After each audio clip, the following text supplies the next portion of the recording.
I used to struggle a lot with art commissions because I was being too rigid. I also had grown to hate artwork because I had been doing way too much of it for other people. Back in, I want to say 2008, it might have been 2007, my online friends and I actually started exchanging artwork with each other as gifts. And it was actually super fun. And I kept doing it for a couple years after that, even after they stopped. And I found that it went from this thing that was just like really fun to an obligation that was very draining. And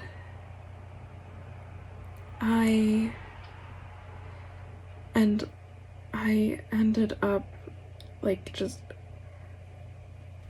hating doing artwork. And then shortly after I like stopped doing that, I started taking art commissions because I thought it would be fun to allow people to pay me to draw artwork for them. I thought that would be really great to do. I thought that would be fun for me, fun for someone else. And I was wrong. It hadn't been fun. And it was draining. But I literally had just come off of ruining my relationship with artwork from doing too much of it for other people, and the money wasn't like, I wasn't being compensated enough. I actually at one point did like a 30, I think it was originally a 36-page comic. We ended up dropping one page. And I remember the person commissioning it was like, because I put in my MSN Messenger that I was doing a 36-page comic, and the commissioner was like, it's only like 10 pages. I was like, no, it's like 30, and they were like, oh. Because I only got paid like $32 for it. That was one of the problems too. I was definitely being severely undercharged. I was undercharging for a lot of things, but that's where you learn. There was also like, I was being super rigid and I wouldn't let myself work on the things that I genuinely wanted to work on. And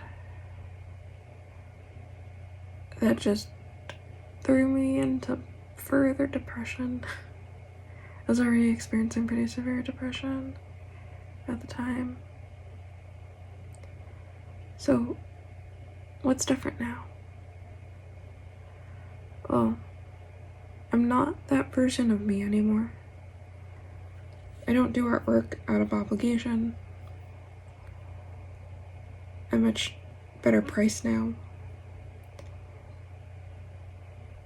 I'm aware that my art commissions are done on rotation. I don't have to just sit there and wait and only focus on completing them, because honestly, they're just gonna continue coming in. Instead, they're part of what I like to call my creation rotation. And so I alternate. So I'll work on like an art commission, for example, up to a certain point, in which then I will, so what will happen is I will work on, say, like an art commission, and I'll complete one of the steps, send it off for approval, and then I'll just move on to something else that I want to be doing. It's really, really important that I do the stuff that's related to Trainer Colors Network, because a lot of that is that's my main thing, and I can't wait to get that up. That's going. Yeah.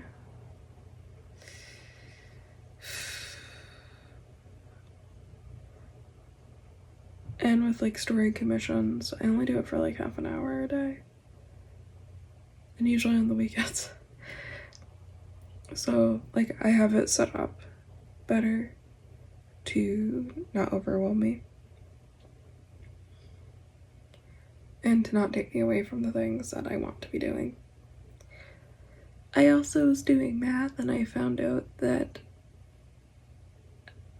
I can make way more money doing commissions than I make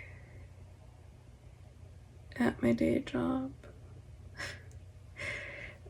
And I work less hours, which is what I want to be doing for Train Colors Network. I also want to be in charge of my time. So, yeah, well, it's not even just my time. I want to be in charge of my time, in charge of my money, in charge of my own benefits, and just like, I'm like the whole freaking thing. The whole thing. I want to be in charge of it. Yeah. I'm like, this is probably not the best video to be posting about art commissions, but I just wanted to mention my little history of it. So, yeah, I'm excited.